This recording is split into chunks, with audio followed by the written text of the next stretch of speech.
Wait. Sippy.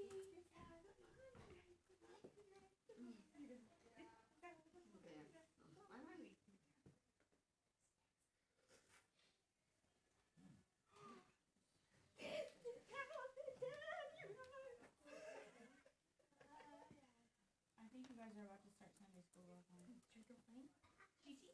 Go find Gigi. Sunday school. Okay. Well, that's Sunday school.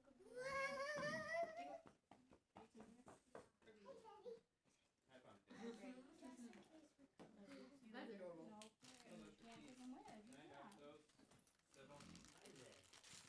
Can I have those?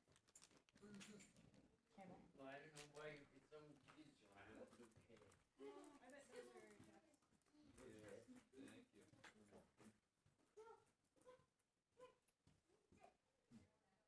Hello there, cutie. I know. I like the mustache. Well, Maybe I want a mustache too. it's because I don't have a draw. That's okay. Do you want one? Yes, please. I don't know if I will install today. I'm Jeff. That was good. Fighting.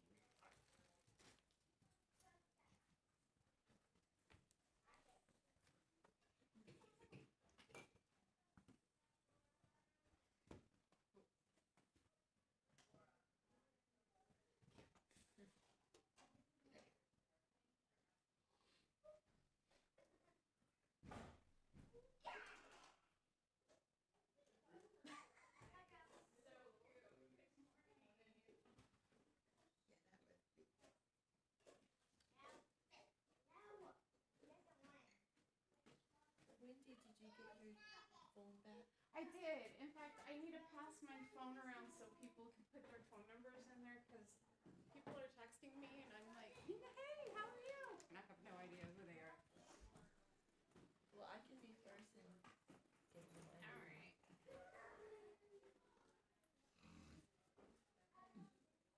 I need to do the updated version of the directory.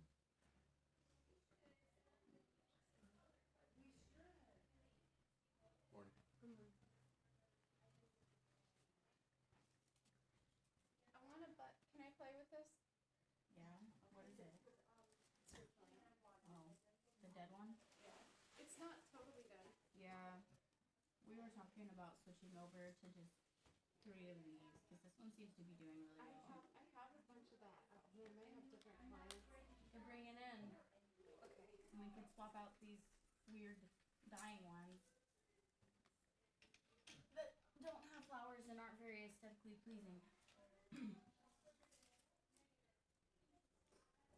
I had to bring in all my indoor plants in from outside this weekend. Yeah, it was cold.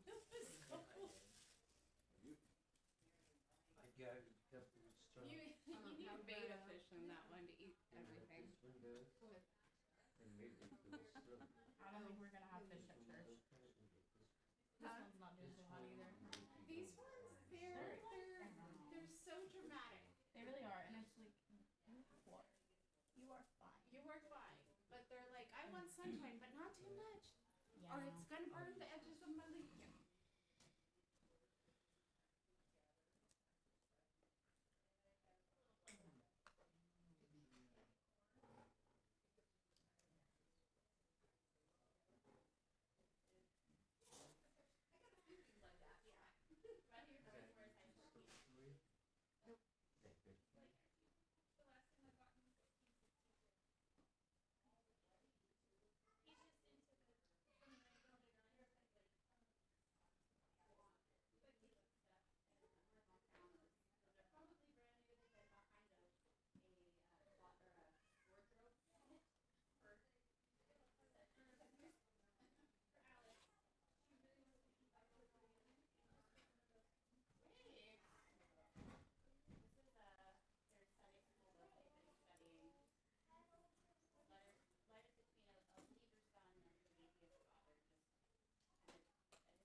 city, there's just a woman.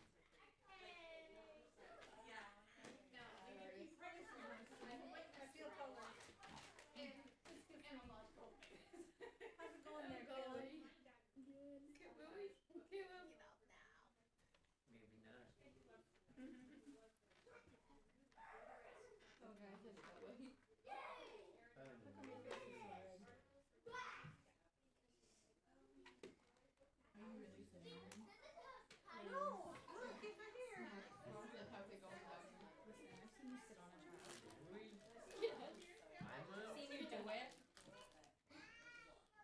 Wow. I would never hurt Caleb. He's a good kid.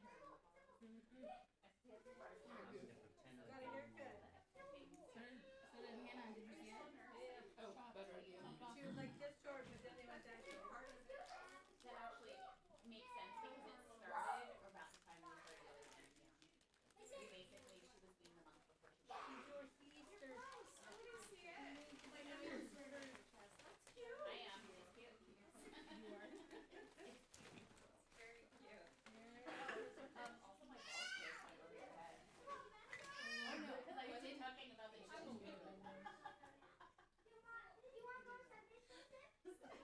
Yeah, I guess the kids take play sports. Hi, Holly. Good morning. Morning. Good idea. Thanks for the straws. Yeah, they're Yeah. they're in there for whoever needs them. That's all I think.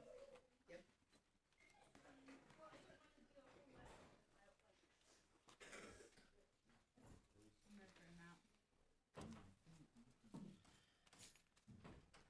Sometimes it's for the husband.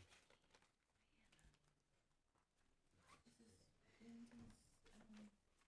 Oh, she needed our phone numbers, so.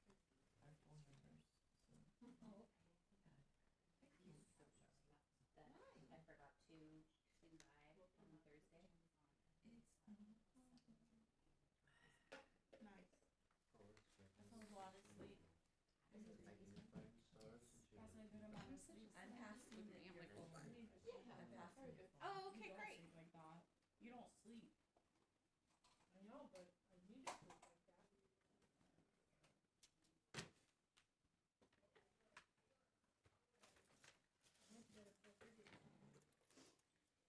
This is the time you really consider moving to. You woke up at 4:30 or went to bed? Went to bed. Did they I just don't. stick We it went to on bed a- like at on a- 2 You've done that. because we slept through the day yesterday. It was so. What's your phone number, Dad? I don't know This what I to was say. saying because we got back from 5 6, so we woke up at 4. 4. Well, I was up at 3:45 Texas time, but the kids fell asleep at 4:30 p.m. I added your phone in And your basically numbers said- in Wendy's thing, so you didn't have to deal with it. Who's next? That's why Lauren's so excited. What am I doing? What are we doing? Wendy needed a new phone. Oh. Can you just add? Oh, this is a cutie case. I already did, Laura and, What kind of phone is this? yeah, she already. That's History of the library. iPhone. You already did mine? Yeah, I did. Thank you, mine. because I did not bring any History of glasses. the library. You're welcome. Evil. You were slicing with double-edged knives with no glasses, just cut them blind. I didn't, if I had my glasses on, I would have seen this red edge on the other side too. And you know, I No. sometimes think about switching to an iPhone and then I don't. Glasses. Okay, who's next? Laura. Laura's Laura already, already- I already Oh, put okay. Laura's. Emmy, did you do it? Did you put your What? phone number in my phone? And then Oh. Anna. Jennifer, I Anna, better not.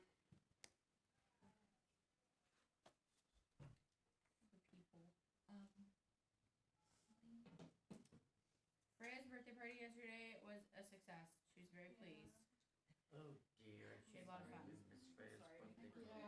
It's okay because it was chaotic and That's a- yeah, it was a lot. Oh, it was a lot. Don't.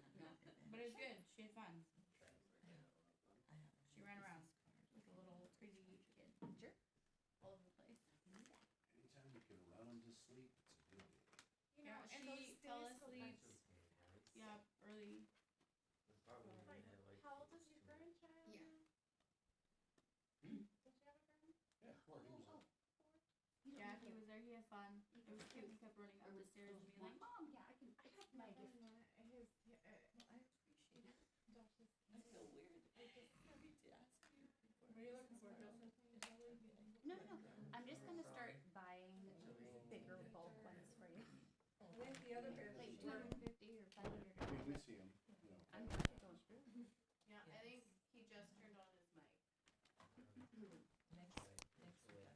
Oh, is the mic working?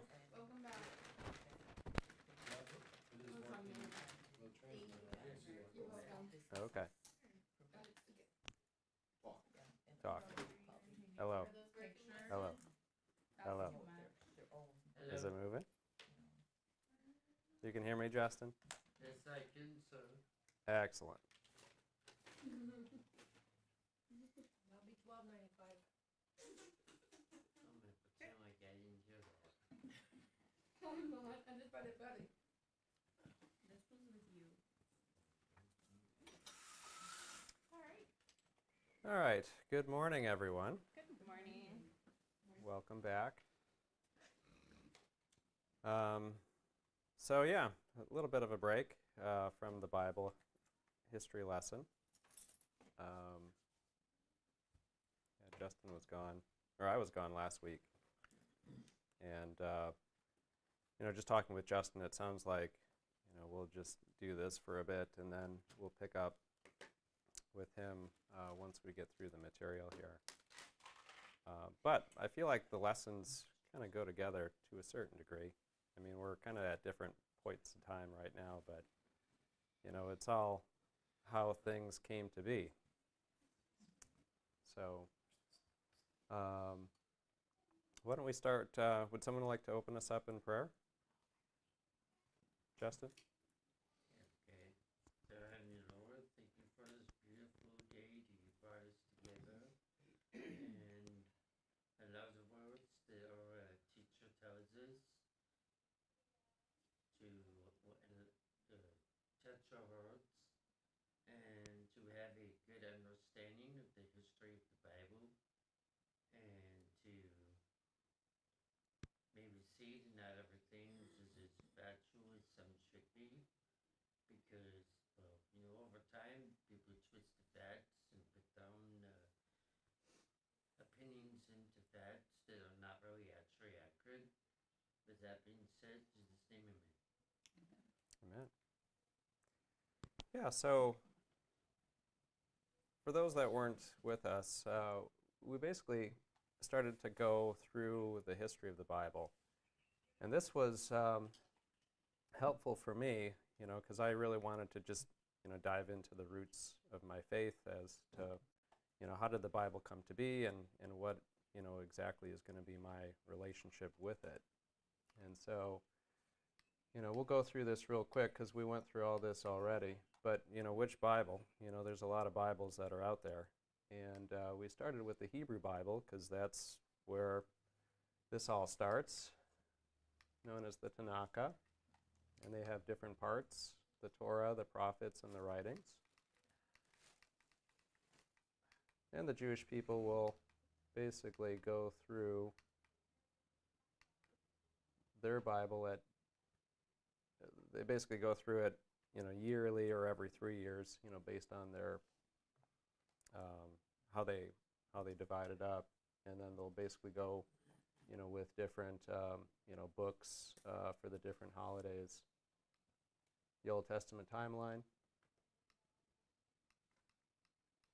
Yeah, we can go through all this. So yeah, these were, the existing texts of the Hebrew Bible. Unfortunately, there really wasn't a lot known. I mean, the Dead Sea Scrolls are basically the earliest that we have, but that was just a bunch of scrolls that were found, in these caves. And so there really wasn't an existing, we didn't really know what the Hebrew Bible, actually looked like. I'm going through this too fast. We went through all this already, but yeah, the Masoretic text has basically come, to the forefront as the primary Hebrew Bible, and this is how they lay it out: the 24 books, the Torah, the Nevi'im, and the Ketuvim. And then there was the Septuagint, which we don't really know exactly the primary outline of the Septuagint. only fragments actually exist of its, of what we think it, may have looked like. The oldest, more complete versions actually come from the early Christian Bibles, but that was back, in the 4th century after Jesus. And so we have Codex Vaticanus and the Codex Sinaiticus. No, but that's what we, basically rely on as what we consider to be the Septuagint. Because, yeah, the actual outline of the Septuagint, we don't really know. So kind of, yeah, you weren't really here for when we kind of went into that. Let me go back. So is it basically just the pieces that they found of the original Septuagint manuscripts, they compared it against the Greek manuscripts that are, I'm assuming that the Codex Vaticanus, Sinaiticus, and Alexandrinus are all written in Greek? Correct. Okay. Correct. So it's just a comparison between the bits and pieces of the original Septuagint that they found against Right. the more complete documents that they have, and they found that there's probably little to no difference between the two of them? Correct. Okay. Correct. Yeah, so small fragments of the Septuagint, which basically, the oldest existing fragments, come from the 2nd and 3rd century BC. And I thought I had it laid out as to, which excerpts, they had found. But there really isn't a lot, unfortunately.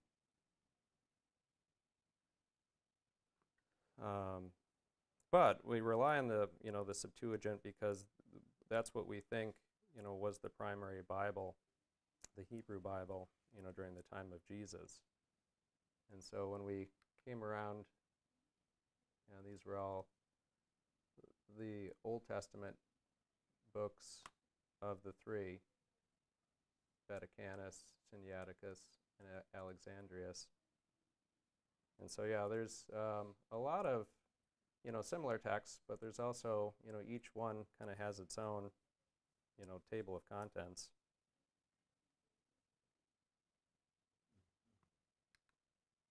And then last time we were talking, we were starting to get more into the New Testament.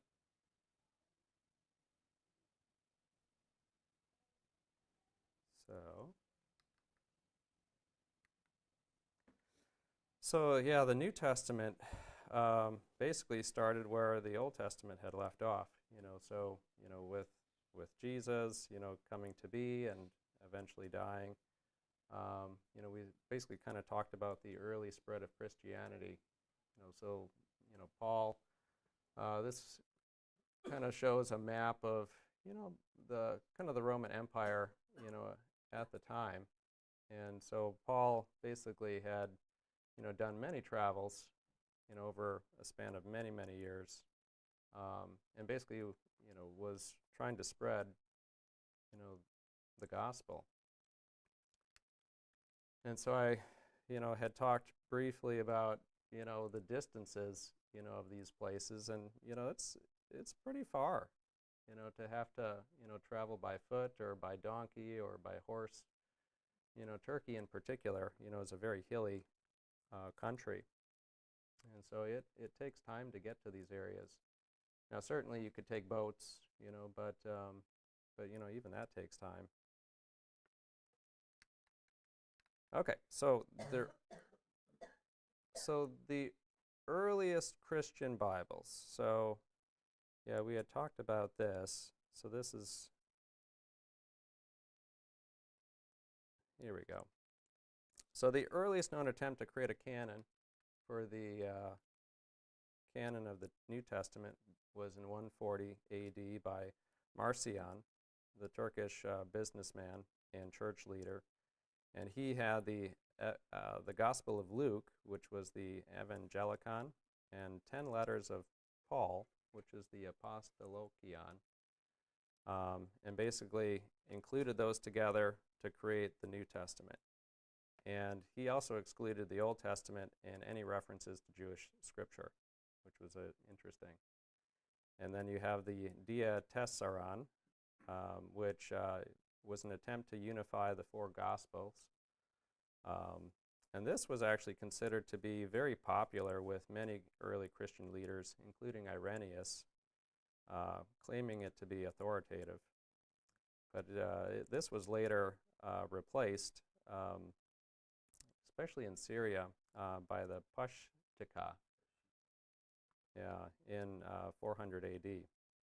Now that accepted 22 books, which lacked 2nd Peter, 2nd and 3rd John, Jude, and Revelation. And then there was the Muratorian canon, which is dated sometime between the 2nd and 4th centuries. And this is perhaps the earliest known list of most of the books that would eventually become the New Testament. And it just missed Hebrews, James, 1st and 2nd Peter, 3rd John, but also includes the Wisdom of Solomon and the Apocalypse of Peter. And then when Roman Emperor Constantine I converted to Christianity, he issued the Edict of Milan in 1313, which granted religious freedom, throughout the Roman Empire, and then Christianity was allowed to flourish without persecution. And he later sought to expand Christian teachings in 331 AD when he commissioned the construction of 50 Bibles to be used among the Christian churches in his capital city of Constantinople. And Codex Sinaiticus and Codex Vaticanus are thought to possibly be among the 50 that were created, although it's hard to really say for sure. And then in 367 AD, we have Athanasius, the Bishop of Alexandria, who published in his festal letter he was the first to recommend the eventual 27 books of the New Testament that eventually came to be the New Testament. However, in 382 AD, the Council of Rome is thought to have accepted the Damascene list, which is part of the Decretum Gelasianum, which the Gelasianum, they basically kind of did a lot of, there's a lot of things they had to discuss, and part of it was they wanted to really consolidate and officiate what the canon would be. Yep. Who is they? Basically, the Council of Bishops. Council of Nicaea? No, that's 325 AD. Oh, later one. Yeah. So this is all part of the history of Catholicism. Okay, so is this the beginning of Catholicism? Well, so When did Catholicism start? basically with Peter and Paul. So, yeah, Peter was out creating churches, and the churches would select elders, and so the elders eventually would kind of be deemed a bishop, and so usually these elders would kind of service a geographical area, from what I've been reading, because that was a question that came up last time, and how the hierarchy of the church came to be. That is the Catholic version of history. Okay. It Which is not the total version of history. I think Justin's trying to get into it a little bit in what he's going over. I don't think there's really an actual point in time that you could really say that the church began here at this point. There's a lot of ideas that were developing. There was a lot of ideas developing in the first 300 years of the church in that, because he was just mentioning the last time that, he's going to get into, the baptizing of babies, and there's some other ideas and concepts that are going to start getting picked up by some of the congregation. You have to remember that it's already, go back to 140 AD, right? So Revelation being the last book written was roughly 96 to 100 AD. So the last book's written end of the first century. Second century starts. What did we learn from Justin? Which is why he's teaching us that history is there the revolt and attempted revolution of Simon Bar Jonah, which claimed to be the Messiah. That was right around 140 when the Evangelion was being produced, which is why it took out all the Jewish references, because there's anti-Semitism actually started in the church. Yeah. At that point, right there, everybody turned against the Jews, and Christians at that time were looked at to be a different form of Judaism. It had not really been disassociated with Judaism. So many of the churches tried very hard to disassociate themselves with the Jews. So as early as the 2nd century, we started to get divisions, and that actual group ended up morphing into the Catholic Church. Not that I'm not saying they're anti-Semitic today, but that's their lineage. Now,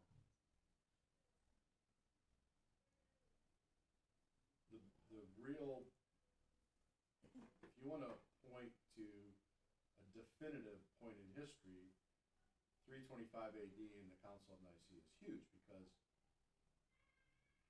Constantine, the emperor, ordered all church heads to Rome for this council. If you did not participate, you were considered heretical and persecuted and killed, basically. Good Christian love. So that's a dividing point, a huge point in history, a turning point in how people look at what church. The council that where Constantine brought them together, these were very highly educated men. Well, we got to remember what the literacy rate was at that time. Yeah. That's why bishops and people that can read are deciding what should be in the Bible, what the canon should be. Yeah, I'm not saying I disagree with canon. I'm not saying that at all. I'm just saying it's just like people today venerate the King James Bible, and especially Baptists think it's the perfect Word of God, and they'll correct the Greek with the English, right? Yeah. Well, if they read the history of the translators, there's not a Baptist among them. They're all high churchmen from the Church of England and all the different sects associated with that. There's nobody in there believed anywhere near what even a Protestant Baptist believes. Not even close. Yet they believe that translation is perfect, when grammatically, they hid baptism being immersion, because that was not that church's policy, by transliterating the word.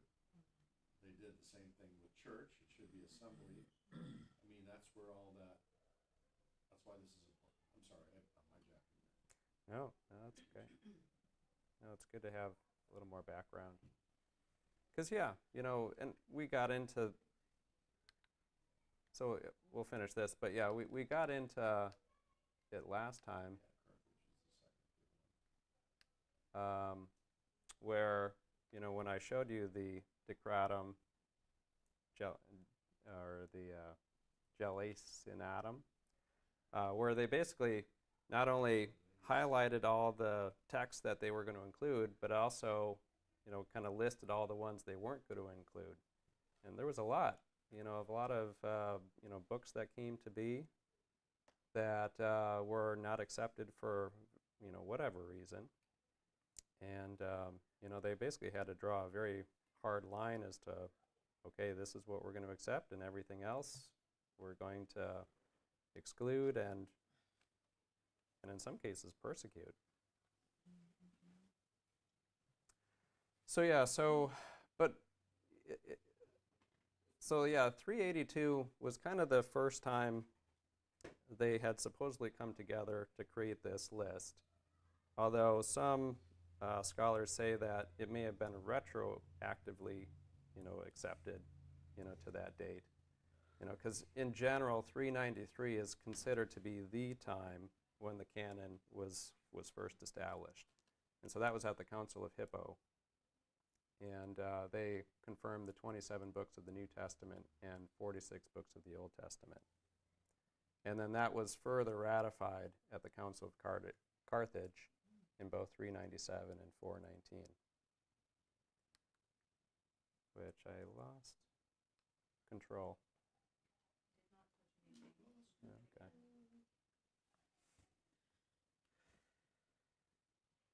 Can you advance You it? still have a LED? Yeah. Okay. Can you? I think this might have happened last time. Yeah. So after the Council of Carthage, do you think there was a lot more splits? Well, so there definitely was some unrest that occurred because not everybody agreed with the decisions that were made. Right. But the actual further fissuring didn't happen until another 700 years, which we'll talk about. That you know about. That we know about. Because Oh, for again, sure. History is written by the literate, and if you didn't have a seat at this table, you weren't recognized. And so there's so much happening behind the scenes without a written history that just exercise caution when you're looking at here's what happened, then here's what happened, then here's what happened, because that's the little bit of the iceberg that we can see that we know about, and then there's the big Oh, for sure. underbelly. Well, and you gotta remember, this isn't just, we in our minds as Western Americans separate church and state. This is the state. And if they don't like what you're saying, they just burn you, burn your writings. Mm-hmm. I mean, that was very common. Oh, for sure. All the way up to really what we call more modern times. Kind of happening right now, actually. Oh, there we go. So yeah, so this was just taken from a website that had listed out an English translation of the Decretum Gelanacium, which there's a lot of things that ended up just not being included. That probably should have been included. Well, maybe not. There's a lot of things that may have been written, under, false names to try to get more authority, and, everybody, well, I shouldn't say everybody, but, sometimes people will have underlying agendas, trying to get certain things, into widestream, practicing. Yeah, So you'd have to be very careful. If you read them, it is very obvious that is. I've tried to read most of that stuff. Mm-hmm. So yeah, this was where we had left off last time. So this basically was the accepted canon from the Council of Hippo. And so this has basically kind of developed into the Catholic canon. And this has been maintained, since that time. So we have the Old Testament, which is divided, into different categories.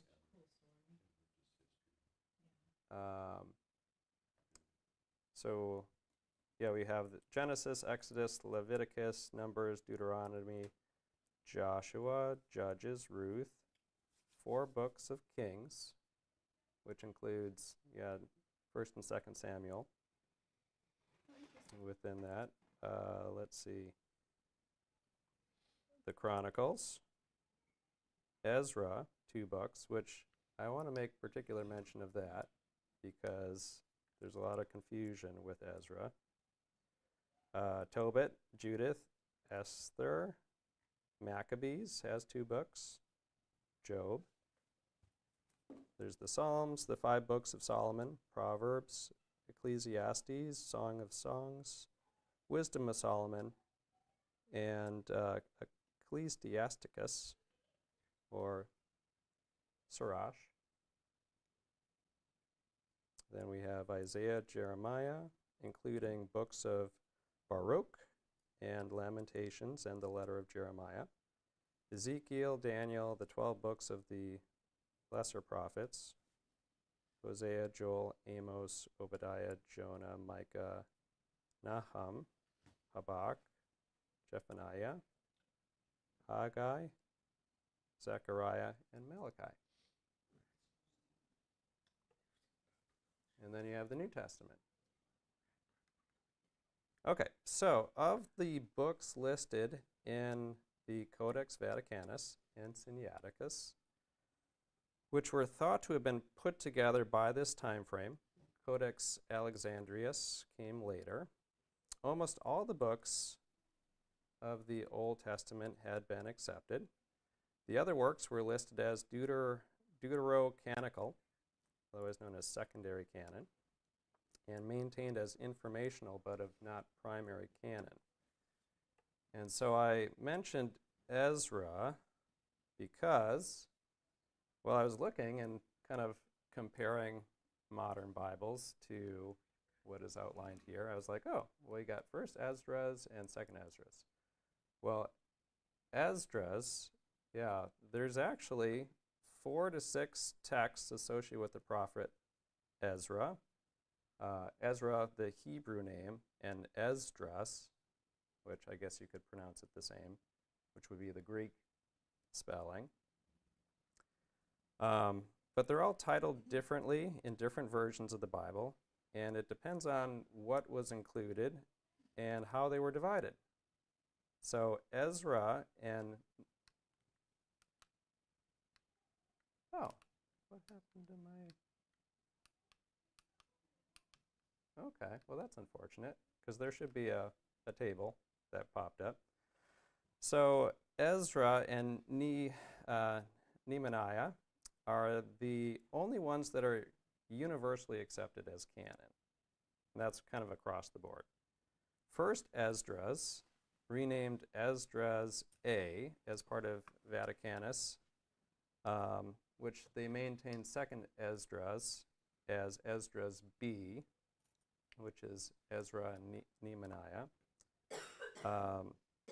They were the initial ones accepted at the councils of Hippo in 393 and at Carthage in 397, although later first Esdras fell out of favor when the Latin Vulgate became more mainstream, and they did not include it as part of the primary canon. But it was later reintroduced as third Esdras as an apocryphal text in the Clementine Vulgate, along with a fourth Esdras. What is a Vulgate? So yeah, we'll get to that. Vulgate is a type of translation that came to be. And then Maccabees. So first and second Maccabees were included and considered to be accurate on the history of the Maccabean revolt against the Seleucid Empire. However, third Maccabees was thought to be a work of fiction, as it tells the story of Jews persecuted in Egypt under Ptolemy IV, which is interesting, because Ptolemy IV was basically, was he the same ruler of Egypt that wanted all the Jewish people to come and create the Septuagint? So yeah, it would have been, the timeline didn't really completely fit with that. I'll have to look back. I have that right here.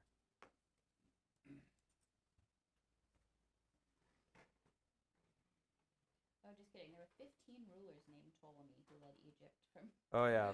540. So Well, Ptolemy II. like Caesar for them. It's a title. Yeah. So Ptolemy II of Egypt was the one that had requested the Jewish elders to come to Alexandria to create the Septuagint. So yeah, Ptolemy IV would have come later. But they still included it as a secondary canon, you know, as a informational book. And then 4th Maccabees was basically a thesis of maintaining pious reason over passion. So it was basically just a, you know, kind of a one-off work on, you know, being more pious in your daily life.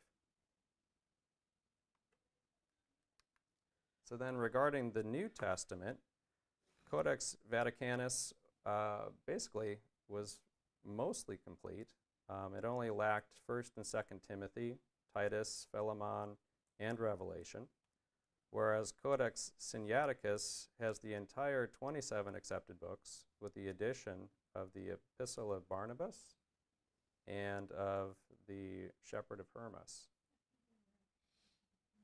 which were not accepted into the primary canon.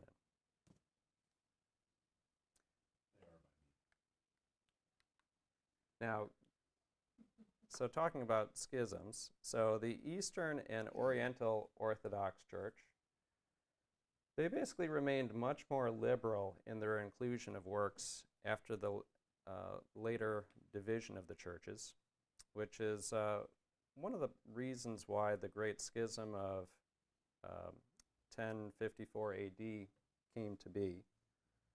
So yeah, this was a dividing of the churches that came much later. And so they added and maintained books of First Esdras, with Syriac and Ethiopian Bibles also accepting Second Esdras, which would be Fourth Esdras, otherwise known as Latin Esdras. And they also included Psalm 151 as part of the Book of Psalms, the Prayer of Manasseh as the final chapter of 2nd Chronicles. They included the Book of Odes and or 3rd and 4th Maccabees, which 4th Maccabee was generally placed, you know, way at the end as part of the appendices. And it all depended on the version that they were following, which was often based geographically. And so here in the red were the added books that they have maintained. Now, these additional texts can be found in Codex Alexandricus. There we go. Which that came in the 5th century, or dated to the 5th century. And so the red here is the additional text not accepted in the Catholic canon, but the strikeouts I wonder what happened to my PowerPoint. So, Load the old one. yeah, but they should have been. So they you know, took out like the Epistle of yeah, so they took out some of these Eusebius, you know, table of contents, canons for daily and nightly psalms. Psalms of Solomon, they took out 1st and 2nd Clement. And so, yeah, these are, you know, still kind of included within the canon, but these are all considered to be, you know, secondary canon, or the pseudo-canon. And interestingly, the book of Revelation was initially withheld by the Greek Orthodox Church, but was still considered to be canonical. But they often didn't read it during worship services due to its general complexity and potential for just wide misinterpretation. Which, yeah, Like understandably so. Yeah. Focus on today. Yeah, that's me. Yeah, so, Not of Revelation. so then later in the 16th century, so fast forwarding another 600 years, Now we have a German teacher and monk named Martin Luther who challenged the authority of the Catholic Church, which led to the Protestant Revolution. And one of the results of this was the, we'll come back to that. The Protestant canon. Okay, so the Bible was one of the major reasons for the divide, with reformers believing that the Bible should be the sole source of religious authority, known as sola scriptura, which deviated from the many traditions of the Catholic Church. They also were more restrictive in which books of the Bible held this authority, which they actually ended up adopting the Masoretic text as their basis for the Old Testament. So if you remember, in the 9th century 7th to 9th century, when the Masoretic text really came to be, you had, the Jewish people that were maintaining, the old, where we think that they were maintaining a lot of the old scripts of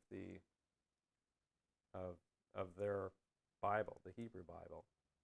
And so, part of the reason for creating the Masoretic text was not only to, really solidify their faith, but also to kind of separate themselves from the rise of Christianity. And Christianity was firmly holding on to the Septuagint as their basis for the Old Testament, or for their, Hebrew Bible. And so, they basically completely excluded anything that was written in Greek, and basically just, or Aramaic. They basically only accepted the Hebrew text as part of the Hebrew Bible. And so, when the Protestants came to be, they basically said, well, okay, if the Jews were going to be this restrictive, maybe we should also look very hard at these books. And so they just adapted the Masoretic text as their basis for the Old Testament. So they excluded all the Greek books. And they, the Greek books were then still kind of, they basically were included, but as apocrypha. And so they used this term, apocrypha being Greek for hidden, although in same essence as the deuterocanonical, so secondary canon. And so there were multiple reasons for this, citing inconsistencies of potential doctrine, but also having, that desire to align with the already established Jewish canon. Now, Martin Luther also had stipulations with some of the New Testament as well. Yeah, so he didn't like books of Hebrews, James, Jude, and Revelation due to their potential contradictory doctrine. So he kept them in his Bible, but listed them kind of at the end as a sort of lesser canon within the canon. But that hierarchy of books never really became mainstream. So even though he kind of promoted that, the New Testament has been left alone.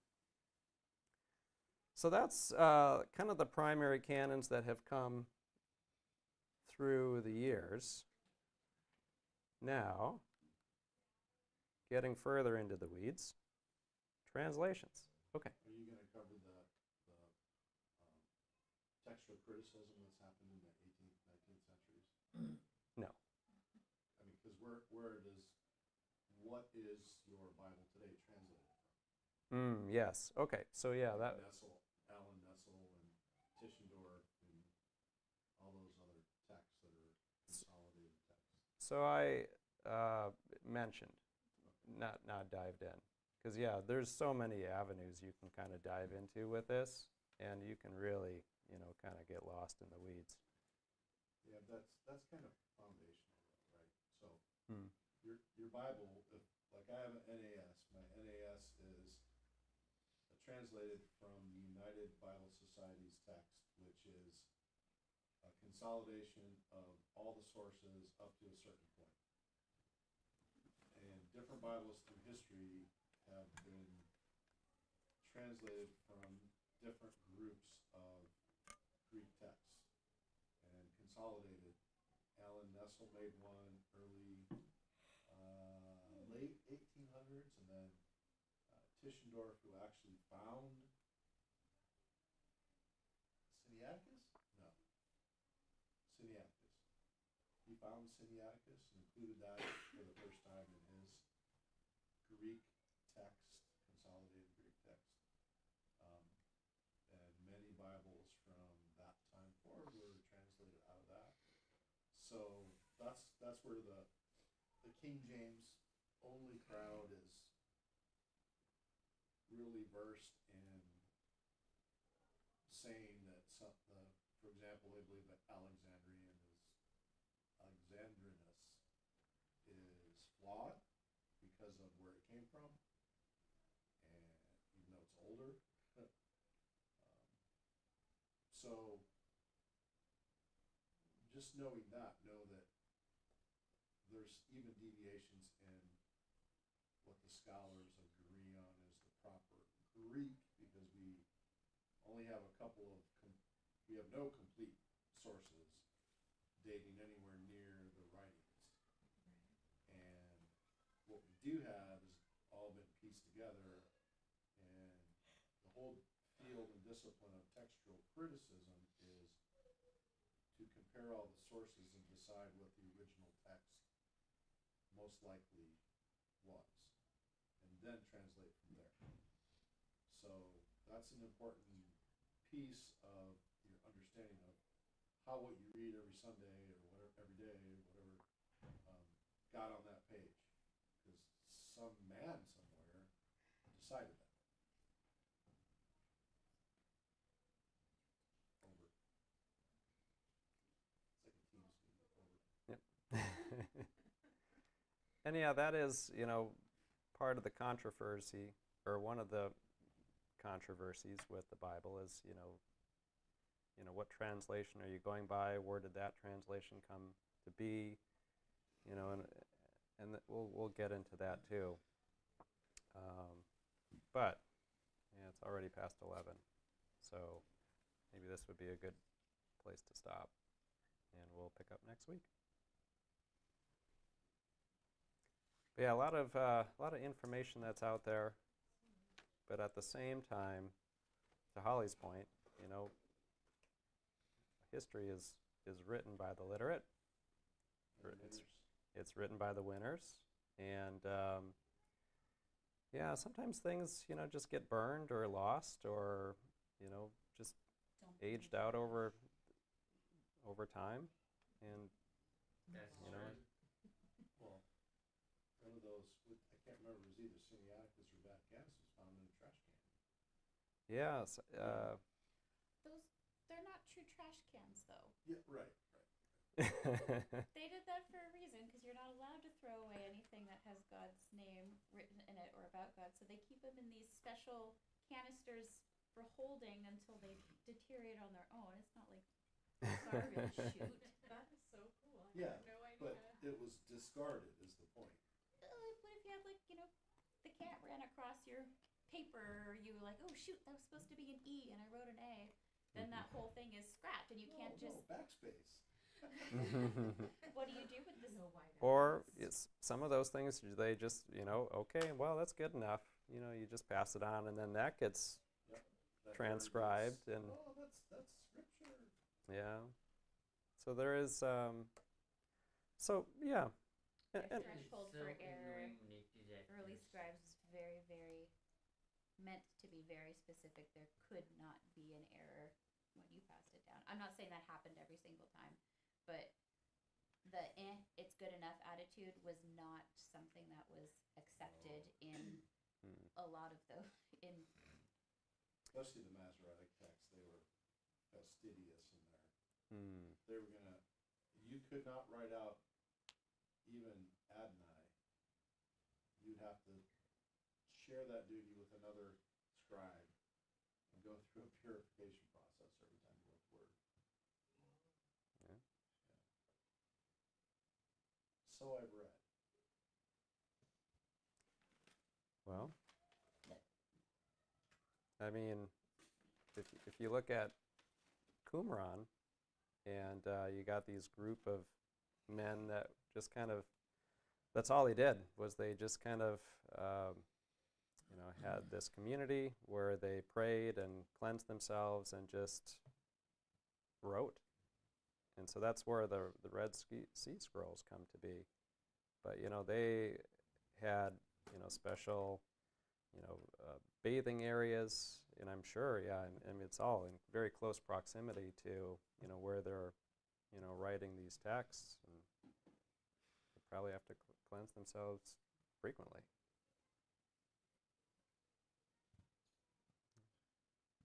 All right. All right. Well. A Geniza, that's what it's called. Hmm?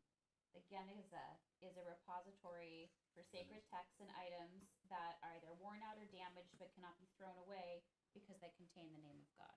It's called a Geniza. But they don't That's the actually receptacle. contain Yahweh because they wouldn't write it. But you can't even come close. But they have like a million different It's a ways fence of for the saying fence God. for the fence.